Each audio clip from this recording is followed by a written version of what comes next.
लोकसभा चुनावों को लेकर कांग्रेस की आज दो महत्वपूर्ण बैठक है। सेंट्रल वर्किंग कमेटी और सेंट्रल इलेक्शन कमेटी की बैठक होगी।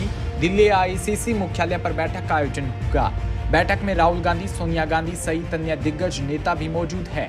सेंट्रल इलेक्शन कमेटी की बैठक शाम 4 बजे है।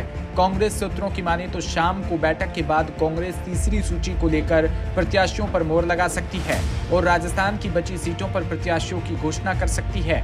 आज की इस बैठक में कांग्रेस राजस्थान की 3 सीटों को लेकर मंथन कर सकती है। ये 3 सीटें सीकर, नागौर और बांसवाड़ा है।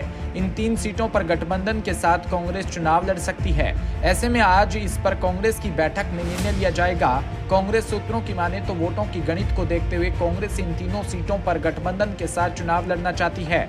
पार्टी के कुछ नेताओं का मानना है कि बीजेपी के क्लीन स्वीप को रोकने के लिए गठबंधन के साथ चुनाव लड़ना बेहतर विकल्प हो सकता है। 2019 के चुनाव की बात करें तो बांसवाड़ा सीट से बीजेपी को 49.44% वोट मिले थे, वहीं कांग्रेस को 28.22% वोट मिले थे। ऐसे में इस बात को लेकर कांग्रेस में चर्चा है कि अगर कांग्रेस को बीएपी यानी कि भारतीय आदिवासी पार्टी का भी साथ मिल जाता है तो इस बार चुनाव में कांग्रेस बांसवाड़ा सीट से जीत हासिल कर सकती है। नागौर सीट की बात करें तो ये जाट बहुल सीट है। यहाँ से आरएलपी के मौजूदा सांसद हनुमान बेनीवाल सबसे बड़े नेता है। ऐसे में बीजेपी को इस सीट पर जीतने के लिए ज्यादा मेहनत करनी पड़ेगी और नागौर लोकसभा सीट के अंतर्गत 6 विधानसभा सीटें आती है। इनमें 70% आबादी जाटों की है। इस सीट से जाट समुदाय में कार्यकर्ताओं को टिकट देने की मांग हमेशा उठती रही है।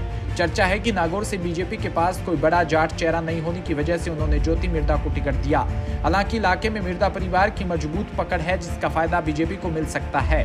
वहीं 2019 में चुनाव में बीजेपी ने आरएलपी के साथ मिलकर चुनाव लड़ा था और दोनों पार्टियां यानी कि बीजेपी और आरएलपी को मिलाकर कुल 6,60,000 वोट मिले थे, जबकि उस समय ज्योति मिर्धा को 40% वोट हासिल हुए थे।